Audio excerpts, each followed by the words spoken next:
లోహాల reactivity ఒకేలా ఉండదని మనం చూసాం. అయినప్పటికీ అన్ని లోహాలు వాటితో ప్రతిస్పందించనందున ఆక్సిజన్, నీరు మరియు ఆమ్లాల కారకాలు అన్ని లోహాల సాపేక్ష ప్రతిచర్యలను గుర్తించడానికి ఉపయోగపడవు. కాబట్టి ఈరోజు మనం రియాక్టివిటీ సిరీస్ గురించి తెలుసుకుందాం. నా పేరు బిందు మరియు ఈసారి మనం కొత్త అంశాన్ని ప్రారంభించబోతున్నాము. Metal reactivity series. తదుపరి టాపిక్లోకి ప్రవేశించే ముందు మునుపటి దాన్ని రివైజ్ చేద్దాం. పాదరసం మరియు గాలియం గది ఉష్ణోగ్రత వద్ద ద్రవ స్థితిలో ఉంటాయి. ద్రవ స్థితిలో ఉన్న నాన్ మెటల్ బ్రోమిన్. తరణీయత అనేది లోహాన్ని సన్నని తీగలోకి లాగగలిగే లక్షణం మరియు దానిని సన్నని షీట్లో కొట్టినప్పుడు లోహాన్ని తాంతవత అంటారు.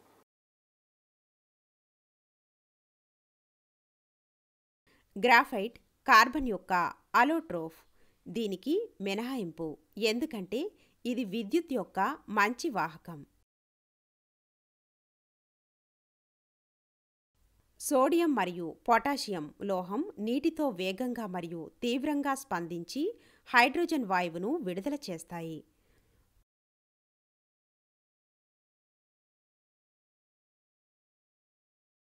మూడు 1 నిష్పత్తిలో సాంద్రీకృత హైడ్రోక్లోరిక్ ఆమ్లం మరియు సాంద్రీకృత నైట్రిక్ ఆమ్లం కలపడం ద్వారా ఆక్వా రేజియో తయారు చేయబడుతుంది. అభ్యాస ఫలితాలు. Metal reactivity series. Non metal యొక్క రసాయన లక్షణాలు. అయానిక్ సమ్మేళనం. కీలక పదాలు: non metallic oxide. Metal reactivity series. Ionic సమ్మేళనం. ఆకర్షణ శక్తి. కాటయాన్స్. అయాన్లు. ఇది నేటి పాఠానికి సంబంధించిన కాన్సెప్ట్ మ్యాప్. అన్ని లోహాల రియాక్టివిటీ ఒకేలా ఉండదని మనం చూసాం. అయినప్పటికీ అన్ని లోహాలు వాటితో ప్రతిస్పందించనందున ఆక్సిజన్, నీరు మరియు ఆమ్లాల కారకాలు అన్ని లోహాల సాపేక్ష ప్రతిచర్యలను గుర్తించడానికి ఉపయోగపడవు.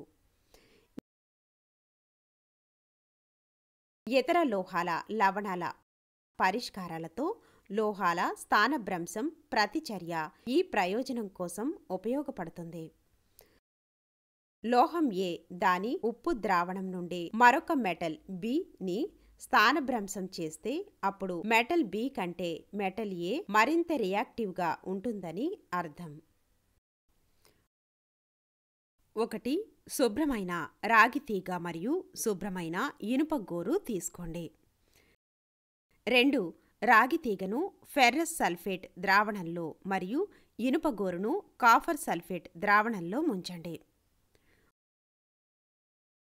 3. నిర్ణీత సమయ వ్యవధిలో నిరంతరం గమనిస్తూ ఉండండి. మునుపటి చర్యలో ఇనుము కాపర్ సల్ఫేట్ నుండి రాగిని స్థానభ్రంశం చేసింది.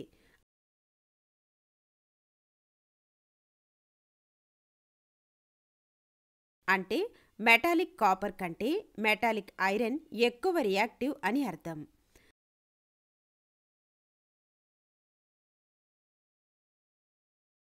శాస్త్రవేత్తలు స్థానభ్రంశం ప్రతిచర్యలపై అనేక ప్రయోగాల ద్వారా రియాక్టివిటీ సిరీస్ను అభివృద్ధి చేశారు.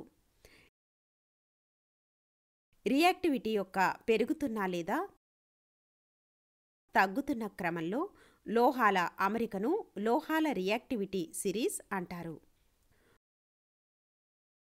లోహాలు వాటి రియాక్టివిటీ ప్రకారం క్రింది సమూహాలుగా విభజించబడ్డాయి. 1. అధిక రియాక్టివ్ లోహాలు. 2.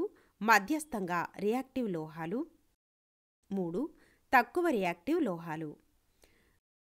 అలోహాలు భౌతిక మరియు రసాయన లక్షణాలలో తక్కువ సారూప్యత కలిగిన మూలకాల సమాహారం.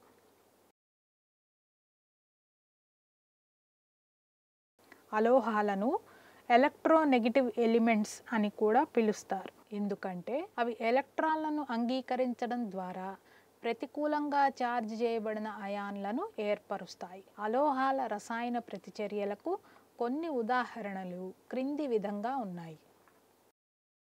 సాధారణంగా లోహాలు కానివి ఆక్సిజన్తో కలిసి ఆమ్ల ఆక్సైడ్లను ఏర్పరుస్తాయి. కొన్ని సందర్భాల్లో తటస్థ ఆక్సైడ్లు ఏర్పడతాయి.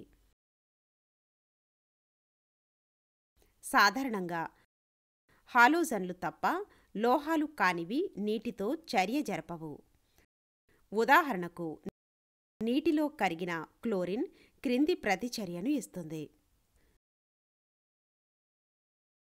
సాధారణంగా అలోహాలు పలుచని ఆమ్లాలతో ప్రతిస్పందించవు.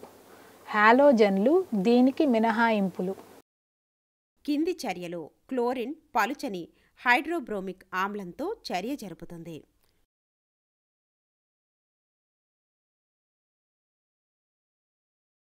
అలోహాలు కొన్ని పరిస్థితులలో హైడ్రోజన్తో ప్రతిస్పందిస్తాయి. సరైన ఉష్ణోగ్రత, పీడనం, ఉత్ప్రేరకం వాడకం మొదలైనవి. కేటయాన్ మరియు ఆనయాన్ అనే 2 యూనిట్ల నుండి ఏర్పడిన సమ్మేళనాలను అయానిక్ సమ్మేళనాలు అంటారు. కేటయాన్ మరియు ఆనయాన్ వ్యతిరేక ఛార్జ్ చేయబడి ఉంటాయి. వాటి మధ్య ఎలక్ట్రోస్టాటిక్ ఆకర్షణ శక్తి ఉంటుంది. కేటయాన్ మరియు ఆనయాన్ మధ్య ఈ ఆకర్షణ శక్తిని అయానిక్ బాండ్ అంటారు.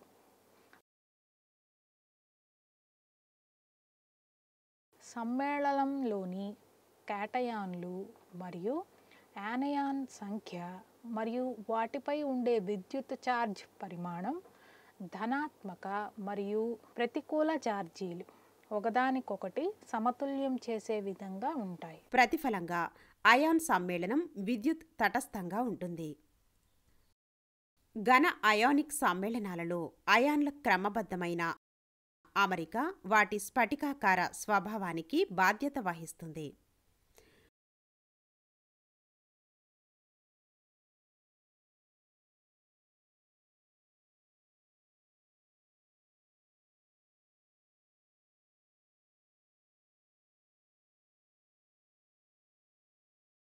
వివిధ అయానిక్ సమ్మేళనాలలో అయాన్ల అమరిక భిన్నంగా ఉంటుంది మరియు అందువల్ల వాటి స్ఫటికాల ఆకారాలు భిన్నంగా ఉంటాయి.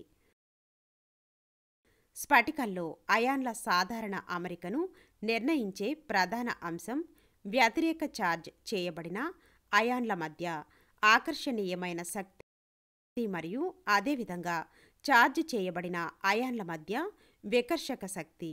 దీని కారణంగా సాధారణ స్ఫటికాకార నిర్మాణం సానుకూల అయాన్ చుట్టూ ప్రతికూల అయాన్ల మరియు ప్రతికూల అయాన్ చుట్టూ సానుకూల అయాన్లు అమర్చబడి ఉంటాయి. ఒక నిర్దిష్ట స్ఫటిక నిర్మాణానికి కారణమయ్యే 2 ముఖ్యమైన కారకాలు క్రింది విధంగా ఉన్నాయి. 1 ధనాత్మకంగా మరియు ప్రతికూలంగా ఛార్జ్ చేయబడిన అయాన్ల పరిమాణం. 2 అయాన్లపై విద్యుత్ ఛార్జ్ యొక్క పరిమాణం.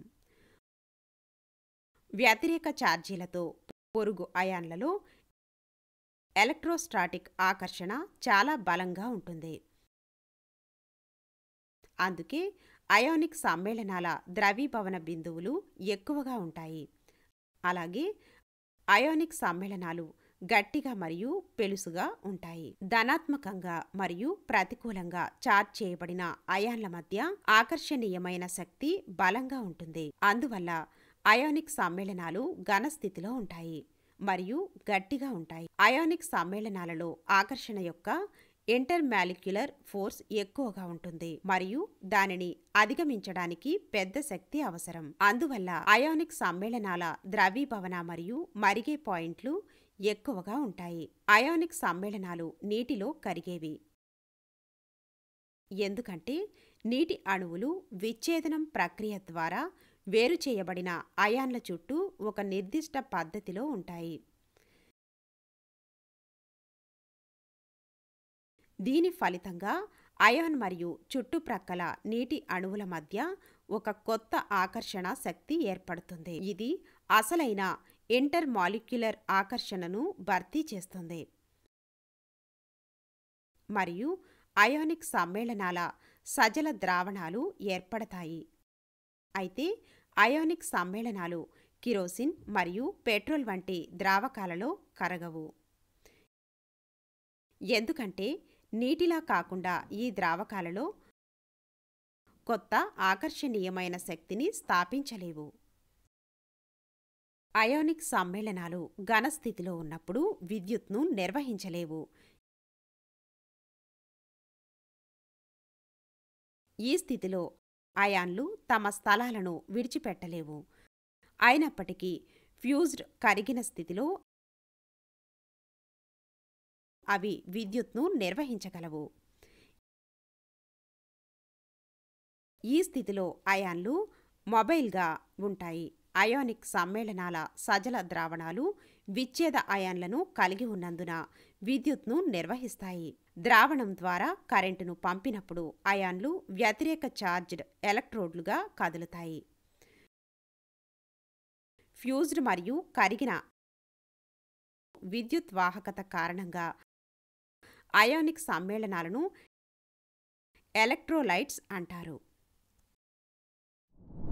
ఈరోజు మీరు నేర్చుకున్నది రియాక్టివిటీ పెరుగుతున్న లేదా తగ్గుతున్న క్రమంలో లోహాల అమరికను లోహాల రియాక్టివిటీ సిరీస్ అంటారు. అలోహాలు లోహాలను ఎలక్ట్రోనెగటివ్ ఎలిమెంట్స్ అని కూడా అంటారు, ఎందుకంటే అవి ఎలక్ట్రాన్ను అంగీకరించడం ద్వారా ప్రతికూలంగా ఛార్జ్ చేయబడిన అయాన్లను ఏర్పరుస్తాయి. నాన్ మెటాలిక్ ఆక్సైడ్లు ఆమ్లంగా ఉంటాయి. అలోహాలు సాధారణంగా నీటితో చర్య జరపవు మరియు ఆమ్లాన్ని పలుచన చేస్తాయి. అయానిక్ సమ్మేళనాలు ఎలక్ట్రాన్లను దానం చేయడం మరియు అంగీకరించడం ద్వారా తయారు చేయబడతాయి. అయానిక్ సమ్మేళనాలు కఠినంగా ఉంటాయి. అయానిక్ సమ్మేళనాలు ఘన స్థితిలో ఉన్నప్పుడు విద్యుత్ను నిర్వహించలేవు. ఫ్యూజ్డ్ కరిగిన స్థితిలో అవి విద్యుత్ను నిర్వహించగలవు.